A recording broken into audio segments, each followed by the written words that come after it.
नहीं, देखिए, जो 20 लाख करोड़ का पैकेज की घोषणा की थी आदरणीय प्रधानमंत्री जी ने, उसके चौथे चरण में जो कोर सेक्टर है भारत का, coal, mines, minerals, aerospace, aircraft, airport, बिजली की जो टैरिफ पॉलिसी में व्यापक सुधार का ऐलान किया है।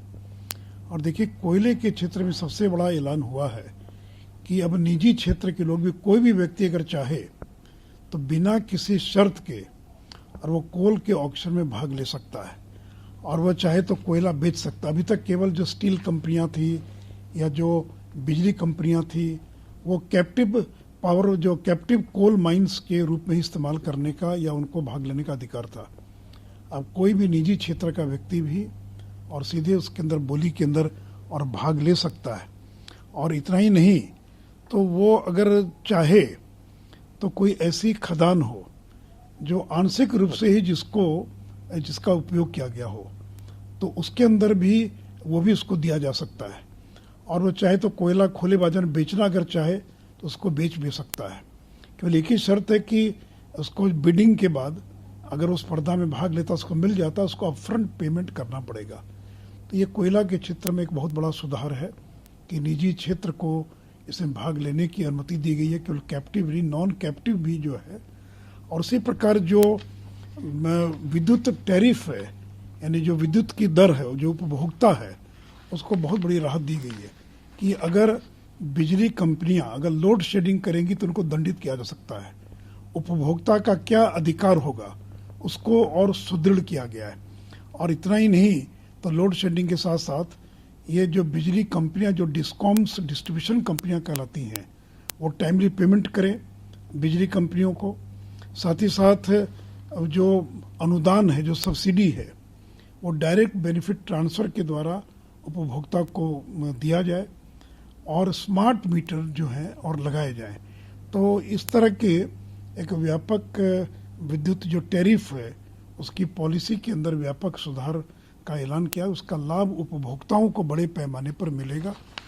उसी प्रकार जो रक्षा उत्पादन का क्षेत्र है, तो उसके अंदर जो FDI थी, फॉरेन डायरेक्ट इन्वेस्टमेंट, अब उसको 49% से बढ़ाकर और 74% कर दिया गया है। तो रक्षा उत्पादन के क्षेत्र में बहुत बड़ा पूंजी निवेश होगा। और साथ ही स्वदेशीकरण की दिशा में भी कदम उठाया गया है कि ऐसे सामान, ऐसे हथियार, वो हर साल एक सूची निकालेंगे कि इन हथियारों को अब इनका आयात नहीं किया जाएगा। और जो हथियारों के पार्ट पुर्जा होते हैं उनका यहीं पर उनके स्वदेशी, उनके निर्माण के दिशा में भी और कदम उठाया जाए, उसका निर्णय लिया गया है। और भारत के 12 महत्वपूर्ण जो हवाई अड्डे हैं उनको वर्ल्ड क्लास का PPP मोड में और बनाया जाएगा। और उसमें करीब अंदाज है कि उसमें करीब 10,000, उसके अंदर 13,000 करोड़ से ज़्यादा का और पूंजी निवेश हो पाएगा। और इसी प्रकार जो हमारे एयरक्राफ्ट्स हैं उनके इंजन के मरम्मती का यहाँ कोई व्यवस्था नहीं है। अगर इंजन में खराबी आ गई तो उसके लिए बाहर जाना पड़ता था।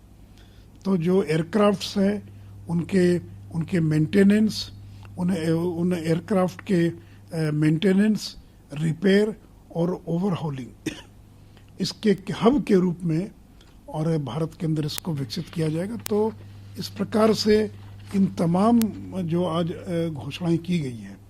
और एक और है कि जो परमाणु ऊर्जा है, तो परमाणु ऊर्जा के क्षेत्र में और जो खाद्य संरक्षण है, जो सब्जियां हैं, जो फल हैं, उनको कैसे संरक्षण दिया जाए, उसके अंदर विकिरण टेक्नोलॉजी, रेडिएशन टेक्नोलॉजी का इस्तेमाल कर PPP मोड में।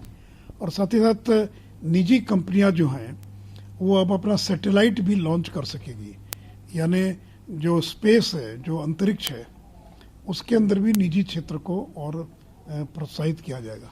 इस तरह से आज देखें तो ऐसे क्षेत्र जिनमें व्यापक सुधार होने की बहुत बड़ी संभावना थी, जैसे कोल, मिनरल, एयर स्पेस, एयरक्राफ्ट, विद्युत टैरिफ, इन सारी चीज़ों में व्यापक सुधार का जो ऐलान किया है, इसके बहुत दूरगामी परिणाम होंगे और देश की अर्थव्यवस्था और जो आधारभूत संरचना है इसको और मजबूती प्राप्त होगी।